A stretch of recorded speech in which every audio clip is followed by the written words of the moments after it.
Hey everyone, we just want to send a thank you to those that have been supporting us financially as well as prayerfully. And yeah, in this video, we just want to share a couple short testimonies of some very specific students that we've had in our ministry that we've seen incredible things happen in their lives. And the reason why we want to share that is because these students can't experience transformation without you. You enable us to be on the campus, to be involved in their lives. And so everything in this video, every testimony is just on behalf of these students. Thank you for choosing to pour into their lives. Yes. So hope you enjoy. Yeah, so I'll start. This year, I had the privilege of walking with a girl, we'll call her Ken. She was on our leadership team, and like throughout the whole semester, she was wrestling with just a lot of family things. Like you wouldn't know because she's so put together on the outside, but at home, her mom was in and out of rehab. And this semester particularly, she was admitted into rehab for about a month. Just because she wasn't able to care for her family anymore. So Ken was wrestling and praying and fasting for her family to see freedom. And unfortunately, like she didn't get to see her mom like come to salvation yet, but she's continuing to pray for that. But we actually went to Mexico at the same time that all of this is happening, and we were primarily ministering in rehab homes. So Ken was fearful about whether or not she'd be able to minister in these places, or whether she may be holding resentment or bitterness that she felt towards her own mom. But the Lord prompted her to share her testimony with 50 women who are admitted into a rehab home in Mexico. And she got to share her testimony about what it's like to be a daughter wrestling with a mom in addiction, but she got to forgive the women on behalf of their daughters. So it was a moment of reconciliation and healing for them and for her. And she had a moment where she called the women up for prayer, and almost all 50 women came up to receive prayer and salvation from Kennedy. And it was such a powerful and transformational time for her, and it's changed the way that she goes back and ministers in her own family too. So once again, thank you, because you are bringing change to women in rehabs in Mexico through this student, that you are enabling people to be on campus, loving her well, and then she goes to Mexico and loves these people well. So thank you for being part of that. Yeah. And another one of my favorite stories, we have this student, his name, we'll call him Mark because his name is Mark. Yeah. And so Mark, I remember this year, I've had the opportunity of discipling him this year, and he was struggling in school. But the thing is, he's one of the smartest guys you'll ever meet. But he was struggling in school because he's studying physics, and he's like, dude, this has no meaning in the lens of eternity. I don't know what I'm doing. And so he had no passion. But then he went to his advisor, and his advisor was like, look, man, you can still stay on this path, but maybe consider the Peace Corps. And then Mark's heart just lit up. And so then he actually started staying on top of things, and now he's excited to finish his degree, because what he wants to do is he wants the opportunity to go do missions in another country, but simultaneously teaching the people there in these impoverished communities. And so then we got a little taste of that as well, going to Mexico, where Mark had the opportunity to lead Bible studies in men's rehabs and youth rehabs. And look, he absolutely killed it. Mark, one thing he says is, I love confrontation. So, he was willing to ask the questions that people might be afraid to ask. Asking what brought you to your addiction? Why are you staying in your addiction? So he got to ask the questions that cut to the core. And yeah, really just created an environment where the people in the rehabs were able to encounter God in a new way. And the awesome thing about going to Mexico was that I got to see this fire lit under Mark, that now he's got a taste of what he wants to do for his career, and he loves it.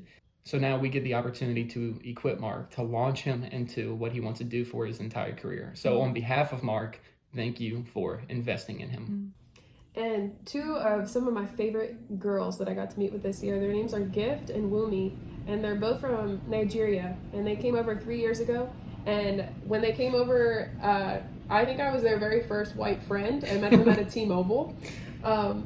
And just it's been such a blessing to be able to walk with them in faith because they already loved Jesus so much. And coming to a new country, they were already missionaries.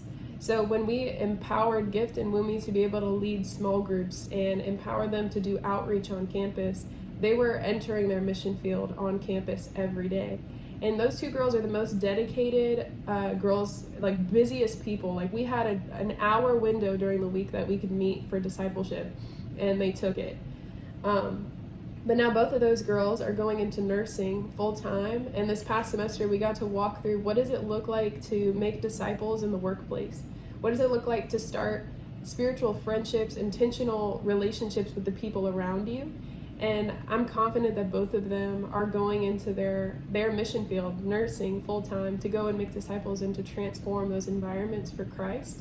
And they're motivated and they're on fire to do it, and they believe that's what the Lord has called them to do. So thank you for your investment in these two amazing girls, and be praying with me that God launches them into the mission field of everywhere they go, not just in nursing, but in their families, how they parent, what kind of wives they become. So thank you for your prayers and support. This summer, we've also had the opportunity to walk students through a sexual integrity class to help them find freedom from certain addictions. And it has been so wildly fruitful. I wish I could tell you testimonies of every single guy that I've been leading or every single girl she's been leading through it. But one guy, we'll just call him Jim. His name's not Jim. But Jim recognized that the root of his addictions were because he was always chasing for some type of companionship. But he realized that the reason why he's never felt fulfilled in that, the reason why he has never found that fulfillment in God, is because it was completely destroyed by his family. His mom would constantly show him love and then just move away, even move to other continents. And then she'd come back and keep doing the exact same thing. His dad would do a similar thing. His dad's, been married 5 or 6 times at this point. So this man, Jim, has never known what it means that someone is committed. And so he has sought to meet his needs outside of God.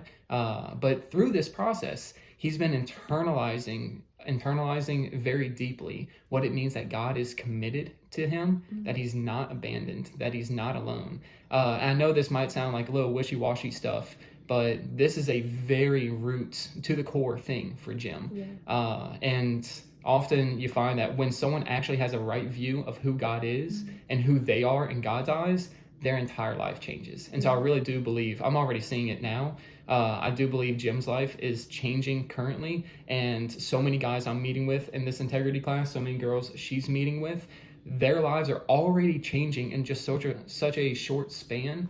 And we think that this semester there's just going to be a lot of transformed lives on this campus because people are actually coming into right view of who God is. So on behalf of all of these students, thank you for investing in them by empowering us to be involved in their lives and to disciple them. So again, thank you. We could not be on campus without you guys. And we want to be praying for you. So if there's any way that you need prayer, please just reach out to us. Like, we're not some far away foreign missionaries. We're in Louisiana and we're right here. So send us. It's kind of weird.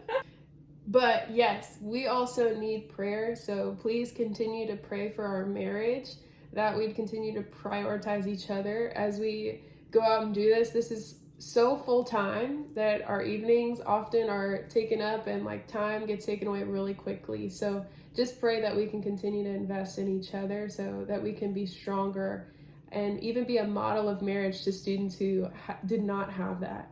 So thank you guys. We love you so much.